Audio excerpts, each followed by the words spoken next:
जय गंगा माँ। स्वागत है आप सभी का मेरे YouTube चैनल पर। मैं हरिओम शर्मा आज आपको गंगा दशहरा की कथा और साथ ही गंगा दशहरा का महत्व क्या है ये जानकारी आपको इस वीडियो के माध्यम से दूंगा।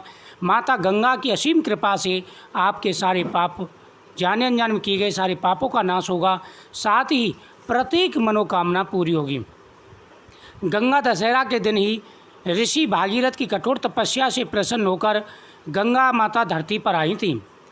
गंगा दशहरा पर जो व्यक्ति गंगा जी में स्नान करते हैं, माता गंगा उनकी सभी मनोकामनाएं पूरी करती हैं।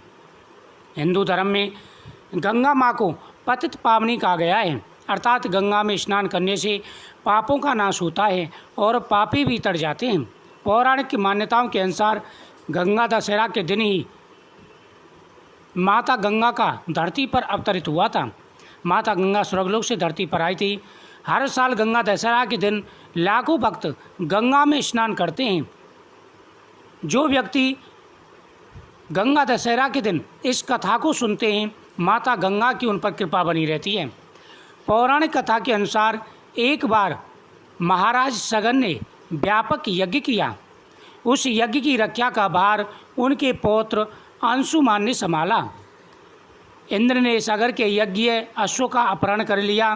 यह यज्ञ के लिए विघ्न था। परिणामतः अंशुमान ने सगर की 60,000 प्रजा लेकर अश्व को खोजना शुरू कर दिया। सारा भूमंडल खोज लिया पर अश्व नहीं मिला। फिर अश्व को पाताल लोक में खोजने के लिए पृथ्वी को खोदा गया। खुदाई पर उन्होंने देखा साक्षात भगवान महर्षि कपिल के रूप में तपस्या कर रहे हैं। उन्हीं के पास महाराज सगर का अश्व घास चर रहा है। प्रजा उन्हें देखकर चोर चोर चिल्लाने लगी। महर्षि कपिल की समाधि टूट गई।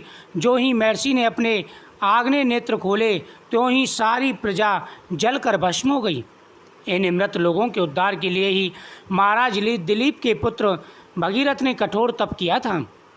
भगीरथ के तप से प्रसन्न होकर ब्रह्मा ने उनसे वर मांगने को कहा तो भागीरथ ने गंगा की माँ की इस दर पर ब्रह्मा ने कहा कि राजन, तुम गंगा का पृथ्वी पर अवतरण तो चाहते हो, परंतु क्या तुमने पृथ्वी से पूछा है कि वह गंगा के भार को वेग को संभाल पाएगी या नहीं? मेरा विचार है गंगा के वेग को संभालने की शक्ति केवल भगवान भोलेनाथ शंकर में है। इसलिए उचित यह होगा भगवान भोलेनाथ को प्रसन्न करिए। महाराज भागीरथ ने वैसे ही किया। उनकी कठोर तपस्या से प्रसन्न होकर ब्रह्मा जी ने गंगा जी की धारा को अपने कमंडल से छोड़ा। तब भगवान शिव ने गंगा की धारा को अपनी जटाओं में समेटकर जटाएं बांध ली। इसका परिणाम यह हुआ गंगा को जटाओं से बाहर निकलने का पथ नहीं मिल रहा था। अब महाराज भगीरथ को और भी अधिक चिंता हुई। उन्होंने एक बार फिर भगवान शिव की आराधना में घोर तप किया। तब कहीं भगवान शिव ने गंगा की धारा को मुक्त करने का वरदान दिया। इस प्रकार शिवजी की जटाओं से छूटकर गंगा जी हिमालय की घाटियों में कल कल निदान करके मैदान की ओर मुड़ी। इस प्रकार भागीरथ पृथ्वी पर गंगा का वरण करके बड़े भाग्यशाली हुए। उन्होंने जनमानस को अपने पुण्य से उपकृत कर दिया। युगों युगों तक बहने वाली माँ गंगा की धारा महाराज भगीरथ की कष्टमयी साधना की गाथा कहती है। गंगा प्राणी मात्र को जीवन दान ही नहीं देती, मुक्ति भी देती है। इसी कारण भारत तथा विदेशों तक में माँ गंगा की महिमा गाई जाती है। जो व्यक्ति माता गंगा में स्नान करके हर हर गंगे का उच्चारण करते हैं, माता गंगा की असीम कृपा उन पर सदा ही बनी रहती है। गंगा दशहरा के दिन माता गंगा में स्नान करने के बाद में पितरों का पूजन किया जाता है। जो व्यक्ति इस दिन माता गंगा में स्नान करने के बाद में पितरों की पूजा करते हैं, पितरों के नाम से पिंडदान करते हैं, उनके जीवन में कभी भी कोई परेशानी नहीं आती।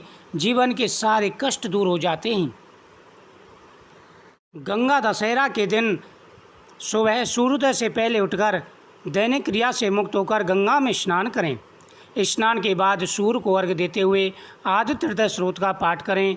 गंगा माँ का ध्यान करते हुए गंगा माँ के मंत्रों का जाप करें। पूजा पूर्ण होने के बाद गंगा जी की आरती करनी चाहिए। गरीबों को दान देना चाहिए। दान के समय ध्यान रखें कि दान में दी गई जाने वाली वस्तुएं 10 की मात्रा में हों।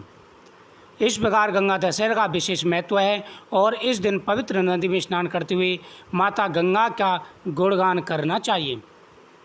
जो व्यक्ति इस दिन पितरों की पूजा करते हैं, गरीबों को दान देते हैं, उनके जीवन में कभी कोई कष्ट नहीं आता। माता